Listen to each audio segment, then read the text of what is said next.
আল্লাহ রসুল বলেন, কেহ যদি সুন্নতে মুআক্কাদার উপরে নিয়মিত আমল করে, কখনো সুন্নতে মুআক্কাদা বান্দা ছেড়ে দেয় না, ঠিকঠাকভাবে গুরুত্বের সঙ্গে সুন্নতে মুআক্কাদা আদায় করে, তাহলে কিতাবের মধ্যে আছে আল্লাহ রসুল বলেন যে কিয়ামতের ময়দানে সুপারিশ হবে দুই ধরনের।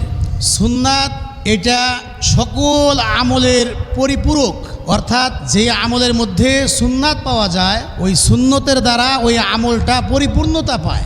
আর একজন নবীর উম্মতের আসল পরিচয় হলো তার ভিতরে থাকবে সুন্নাত। আমরা যদি সুন্নাত নিয়ে আলোচনা করতে চাই তাহলে সুন্নাতের বিষয়ে আমরা কয়েকটি কথা এভাবে আমরা আলোচনা করতে পারি। নবী আলাইহিস সালামের যে সুন্নাত, এই সুন্নাতকে তিন অর্থে ব্যবহার করা হয়।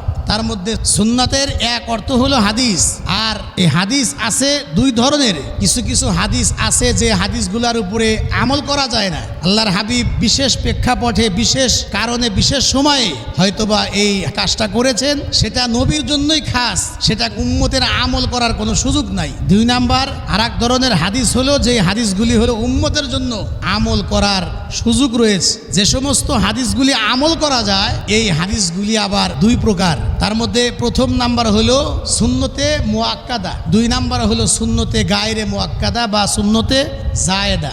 সুন্নতে মুআক্কাদা হলো ওই সুন্নাতগুলি যেই সুন্নাতগুলি আল্লাহ রসুল তার জীবদ্দশায় কখনো ছাড়েননি, এই সুন্নাতগুলি হলো সুন্নতে মুআক্কাদা।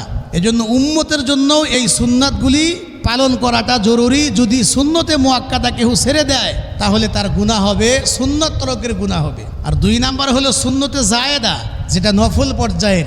এই সুন্নতে জায়েদার উপর যদি কোনো উম্মত আমল করে নিঃসন্দেহে তার আমল নামার মধ্যে অনেক সওয়াব হবে, কিন্তু সুন্নতে জায়েদা যদি কেউ ছেড়ে দেয় গুনাহ হবে না।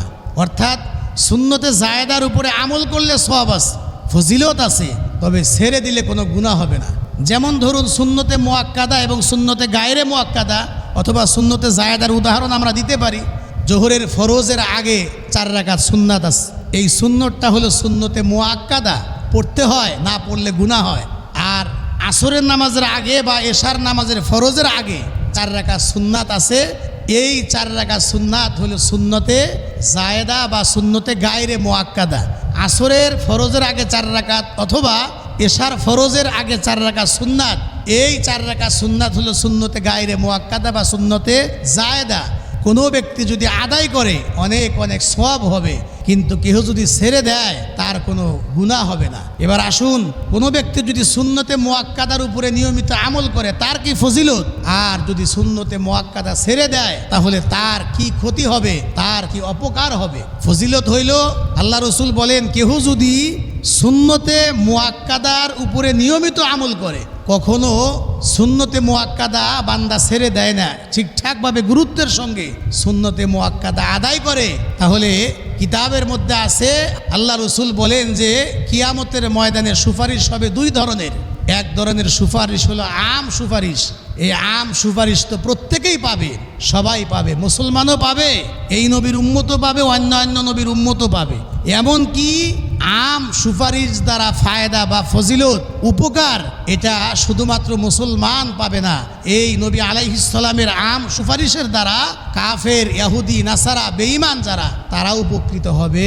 যেমনিভাবে কিয়ামতের ময়দানে, হাসরের ময়দানে হাজার হাজার বছর যখন বান্দারা দাঁড়ায় থাকবে, এই সূর্যটা মানুষের একদম মাথার অর্ধ হাত অথবা 4 আঙ্গুল উপরে চলে আসবে। সূর্যের সবগুলি মুখ নিচের দিকে দিয়ে একসঙ্গে হাসর বাসর উপর যখন তাপ দিতে থাকবে, মানুষের মস্তকগুলা, নাক, কান দিয়ে গলে গলে বেয়ে বেয়ে পড়তে থাকবে। জিহ্বাটা কুকুরের মতো লম্বা হয়ে নাভিস্থল পর্যন্ত আসবে, মানুষ ঘামে হাবুডুবু খাইতে থাকবে। এই অবস্থায় যখন হাজার হাজার বছর মানুষ দাঁড়িয়ে থাকবে, মানুষ এবার পেরেশান হয়ে সবাই একত্রিত হয়ে আব্বাজান হজরত আদম আলাইহিস সালামের কাছে যাবে। গিয়া বলবে, আপনি না আবুল বাশার, আপনি না প্রথম নবী, আপনি তো প্রথম মানুষ, আপনি আমাদের আদি পিতা, আপনি একটু দয়া করে আল্লাহর কাছে বলুন যেন বিচার কার্যক্রম শুরু হয়। যদি আমরা জাহান্নামীও হই তবুও যেন আমাদের বিচার কার্যক্রমটা যেন শুরু করা হয়। হজরত আদম আলাইহিস সালাম তখন বলবেন যে আমি পারবো না। উনি দেখায়া দিবেন, যাও চলে যাও নুহু পয়গম্বরের কাছে। হজরত নুহু আলাইহিস সালাম উনি দেখায়া দিবেন হজরত ইব্রাহিম আলাইহিস সালামকে। ইব্রাহিম আলাইহিসসালাম দেখায়া দিবে মুসা আলাইহিসসালামকে, হজরতে মুসা আলাইহিসসালাম দেখায়া দিবে হজরত ঈসা আলাইহিসসালামকে, সর্বশেষ হজরত ঈসা আলাইহিসসালাম দেখায়া দিবে আমার আপনার নবী মুহাম্মদুর রাসূলুল্লাহ সাল্লাল্লাহু আলাইহি ওয়াসাল্লামকে। আল্লাহ রসুল তখন বলবেন যে হ্যাঁ, তোমরা সঠিক জায়গায় এসেছো। নবী আলাইহিসসালাম তখন সুপারিশ করবেন, আমার আপনার নবীর বিশ্ব নবীর সুপারিশের বদলতে আল্লাহ পাক তখন বিচার কার্যক্রম শুরু করবেন। এটা হলো আম সুপারিশ। এই আম সুপারিশ তো সবাই পাবে, তবে যারা সুন্নতে মুআক্কাদার উপরে নিয়মিত যারা আমল করবে গুরুত্বের সাথে, হাদিসের মধ্যে আছে আল্লাহ রাব্বুল আলামিনের পয়গম্বরের কিয়ামতের ময়দানে যে খাস এবং এই বিশেষ সুপারিশ ওই দিন তারা পাবে যারা সুন্নতে মুআক্কাদার উপরে যারা সব সময় গুরুত্বের সঙ্গে যারা আদায় করেছে। কথাটা আবার বলছি, সুন্নতে মুআক্কাদা গুরুত্বের সঙ্গে আদায় করলে লাভ হইল হাসরের ময়দানে বিশ্বনবীর খাস বিশেষ সুপারিশের অন্তর্ভুক্ত হতে পারবো। বিশেষ সুপারিশ আমরা পাবো যদি সুন্নতে মুআক্কাদার উপর আমল করতে পারি। আর সুন্নতে মুআক্কাদা ছেড়ে দিলে কি ক্ষতি? কয় যে আমরা খাস সুপারিশ থেকে আমরা ওই দিন বঞ্চিত থাকব। একবার আল্লাহ রসুল সাহাবায়ে কেরামের সামনে বললেন, আমাকে আমার আল্লাহ জানিয়ে দিয়েছেন কিয়ামতের ময়দানে আমার উম্মতের মধ্যে থেকে আল্লাহ রাব্বুল আলামিন বিনা হিসাবে বিনা বিচারে 70,000 উম্মতকে আল্লাহ পাক মাফ করে জান্নাত দান করবেন। হজরতে ওমর রাদিয়াল্লাহু তাআলা আনহু তখন প্রশ্ন করলেন, ইয়া রাসূলুল্লাহ, আল্লাহ যেহেতু নিজের থেকে 70,000 দিতে চেয়েছেন, আপনি যদি ওই সময় সুপারিশ করে সংখ্যাটা বাড়াইতেন কতই না ভালো হতো। হজরতে ওমর রাদিয়াল্লাহু তাআলা আনহুর এই কথা শোনার পরে আল্লাহর হাবিব বললেন যে ওমর, তোমার চাইতে আমার উম্মতের প্রতি কিন্তু আমার মায়া দয়া মহাব্বত কিন্তু কম নয়। আমি যখন আল্লাহর কাছে সুপারিশ করেছি সংখ্যা বাড়ানোর জন্য, তখন আল্লাহ রাব্বুল আলামিন আমাকে জানাইছেন যে ওগো আমার হাবিব, আপনি সুপারিশ করছেন, যান এই 70,000-এর প্রত্যেক জনের সাথে আমি আরও 70,000 করে আপনার উম্মতদেরকে বিনা হিসাবে আমি জান্নাত দান করব। সুবহানাল্লাহি ওয়া বিহামদিহি সুবহানাল্লাহিল আযীম। তাহলে 70,000-এর প্রতিজনের সঙ্গে যদি আরও 70,000 যদি যোগ হয়, তাহলে আমরা হিসাব করে দেখলাম 490 কোটি মানুষকে আল্লাহ ওই দিন নবীর খাস সুপারিশে বিনা হিসাবে আল্লাহ জান্নাত দান করবেন।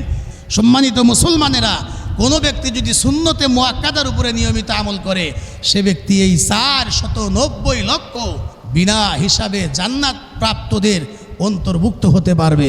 সুবহানাল্লাহি ওয়া বিহামদিহি সুবহানাল্লাহিল আযীম। এবার আসুন সুন্নতে গায়রে মুআক্কাদা, এটা আমল করলে কি হবে? ছেড়ে দিলে তো কোনো গুনাহ নাই, তবে আমল করলে কি হবে? কেউ যদি সুন্নতে জায়েদার উপরে নিয়মিত আমল করে, তাহলে এই ব্যক্তিকে আল্লাহ রাব্বুল আলামিন আল্লাহর ওলি হিসাবে তাকে কবুল করবেন। সুবহানাল্লাহ। কারণ মূল ডিউটি করে কেউ কোনো মালিকের প্রিয় হতে পারে না। মূল ডিউটির আগে বা পরে এক্সেস অতিরিক্ত কিছু কাজ যদি কোনো ব্যক্তি করে, কোনো কর্মচারী কোনো কর্মকর্তা যদি করে, তাহলে বসের কাছে ওই মালিকের কাছে এই কর্মচারী এই কর্মকর্তা কিন্তু প্রিয় হয়। ঠিক একইভাবে ফরজ ওয়াজিব সুন্নতে মুআক্কাদা এগুলা তো আমরা আদায় করব, এগুলা হলো মূল ডিউটি। এই মূল ডিউটির পরে যদি আমরা আরও কিছু নফল সুন্নাত সুন্নতে জায়েদা বা নওয়াফিলগুলো যদি আমরা আমল করতে পারি, মওলায়ে পাকের কাছে আমরা খাস বান্দা হব।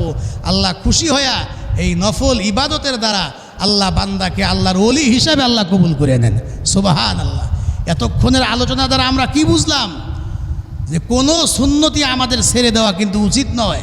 সেটা হোক সুন্নতে মুআক্কাদা, সেটা হোক সুন্নতে জায়েদা, নফল পর্যায়ের কোনো গায়রে মুআক্কাদা সুন্নত যেগুলো আছে, এগুলাও কিন্তু আমাদের ছেড়ে দেওয়া উচিত নয়। এগুলার উপরে আমল করলে আল্লাহ রাব্বুল আলামিন তার ওলি হিসাবে আমাদেরকে কবুল করবেন। সম্মানিত উপস্থিতি, আমি বলছিলাম যে হাদিসের 3 অর্থ। 1 নাম্বার অর্থ হলো হাদিস, 2 নাম্বার হলো আল্লাহ রসুলের কথা অথবা সমর্থন। আবার এখান থেকে বলছি যে কিছু হাদিস আমল করা যায় না, আর কিছু হাদিস আমল করা যায়। যেগুলো আমল করা যায়, যেই সুন্নাতগুলি, এগুলা 2 ধরনের, সুন্নতে মুআক্কাদা আর সুন্নতে গায়রে মুআক্কাদা। 3 নাম্বার সুন্নতের আরেকটা অর্থ হলো আল্লাহ রসুলের কর্মপদ্ধতি বা নবী আলাইহিস সালামের তরিকা। উনি কোন কাজটা কোন তরিকায় করেছেন, নবীর জীবনে যত কাজ আছে এই কাজগুলি হলো দুই ভাগে বিভক্ত। এক ধরনের কাজ হলো আখেরাতের কাজ, যেগুলাকে বলা হয় ইবাদত, আর এক ধরনের কাজ হলো দুনিয়াবি কাজ।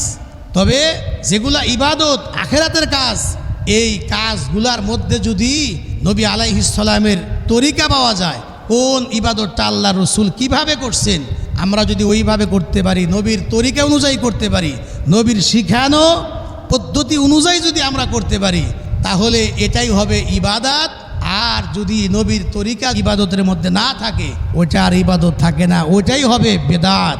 আর হাদিসের মধ্যে আছে কুল্লু বিদআতিন দলালা আর অকুল্লু দলালাতিন ফিন্নার। প্রত্যেক বেদাত গোমরাহি, আর প্রত্যেক গোমরাহি হলো জাহান্নামী। এজন্য আমরা যে ইবাদতগুলি করব সেটা যেন নবীর তরিকা অনুযায়ী হয়। যেমন ধরুন আমরা নামাজ পড়ছি, ফজরের 2 রাকাত ফরজ, 2 রাকাত নামাজের 4টা সেজদা। এখন আমি যদি দ্বিতীয় রাকাতে গিয়ে 2টি সেজদা দেওয়ার পরে যদি মনে করি সেজদা দেওয়া তো ভালো কাজই, আমি আর একটা সেজদা করলাম, তৃতীয় সেজদা করলাম, বলুন তাহলে কি আমার নামাজ হবে? বলে হবে না। রোজা এটা তো অনেক ফজিলত, এখন রোজা রাখতে রাখতে যদি আমি এমন হয় শাওয়ালের চাঁদ দেখা দিয়েছে, আমি আজকেও রোজা আছি, তাহলে এটা হারাম হবে। এজন্য প্রত্যেকটা ইবাদতের মধ্যে নবীর তরিকা থাকা চাই। নবীর উপরে দরুদ শরীফ পড়া এটা একটা ইবাদত। একবার দরুদ পড়লে আল্লাহর 10টা রহমত ওই ব্যক্তির উপর নাজিল হয়। পৃথিবীর যে প্রান্ত থেকে দরুদ শরীফ পড়া হবে, এই ফেরেশতারা এই দরুদের হাদিয়া নিয়ে নবী আলাইহিস সালামের রওজা মুবারকে পৌঁছায় দেন। এখন দরুদটাও যে আমরা পড়ব, এই দরুদটাও তো নবী আলাইহিস সালাম যেভাবে পড়েছেন, যেই তরিকায় পড়েছেন, আমাকে আপনাকেও ওই তরিকা মেনেই কিন্তু পড়তে হবে। তাইলেই দরুদ শরীফ পড়াটা হবে আমার ইবাদত। আর আমি আমার মতো যদি পড়ি, নবীর তরিকার সঙ্গে মিল না থাকে, তাহলে এটাই হবে কিন্তু বেদাত। আল্লাহ আমাদেরকে হেফাজত করুন। আর নবী আলাইহিস সালামের আর এক ধরনের কাজ হলো দুনিয়াবি কাজ, যেগুলোকে আমরা বাহ্যিকভাবে কিন্তু আমরা দুনিয়ার কাজ মনে করি। যেমন ধরুন আমাদের খানাপিনা করা, চলাফেরা করা, হাট বাজার করা, মানুষের সঙ্গে কথা বলা, গাড়িতে ওঠা, গাড়িতে নামা, এই যে ওয়াশরুমে যাওয়া, ওয়াশরুম থেকে বের হওয়া, এই যত কাজ আছে এগুলা কিন্তু আমরা দুনিয়ার কাজ মনে করি। আর যদি এই দুনিয়ার কাজগুলির মধ্যে যদি আমরা নবী আলাইহিস সালামের তরিকা লাগাইতে পারি, এতক্ষণ কাজটা ছিল দুনিয়ার কাজ, কিন্তু যেই নবীর তরিকায় এই কাজটা আমরা করব, এই দুনিয়ার কাজটাও এটা আখেরাতের কাজ হয়ে যাবে, এই কাজটাও ইবাদত হয়ে যাবে। সুবহানাল্লাহ। যেমন ধরুন আমরা ওয়াশরুমে যাব, ওয়াশরুমে যখন আমরা ঢুকবো, যতক্ষণ পর্যন্ত ওয়াশরুমে বসা আছি, নিম্নমানের জায়গা, এই জায়গায় কিন্তু সকল প্রকার ইবাদত বন্ধ, তেলাওয়াত বন্ধ, জিকির আজগার বন্ধ, এই জায়গায় সকল আমল বন্ধ। কিন্তু আল্লাহ রসুল বলেন, যেহেতু এই জায়গায় সকল ইবাদত বন্ধ, তো টয়লেটেও যদি কেউ যাওয়ার সময় কিছু সুন্নাত আছে, আবার বের হওয়ার পরেও কিছু সুন্নাত আছে, আগে পরের সুন্নাতগুলা মেনে যদি কেউ ওয়াশরুমে যদি থাকে 10 মিনিট 15 মিনিট, যতক্ষণ পর্যন্ত সে ওয়াশরুমে সময় কাটাইছে, ইবাদত করতে পারে নাই, কিন্তু আগে পরে নবীর তরিকা মেনে ওয়াশরুম ব্যবহার করেছে, যতক্ষণ পর্যন্ত সে ভিতরে ছিল, ততক্ষণ পর্যন্ত আল্লাহ রাব্বুল আলামিন এই টয়লেট করাটাও, ওয়াশরুমে ব্যয়িত সময়টাও আল্লাহ পাক তার নফল ইবাদত হিসেবে আল্লাহ গণ্য করবেন। এজন্য পুরো কথার সার সংক্ষেপ কথা হলো, সুন্নাতের 3 অর্থ। এক অর্থ হলো হাদিস, 2 নাম্বার অর্থ হলো আল্লাহ রসুলের কথা বা সমর্থন, আর 3 নাম্বার হলো নবী আলাইহিস সালামের কর্মপদ্ধতি, তরিকা।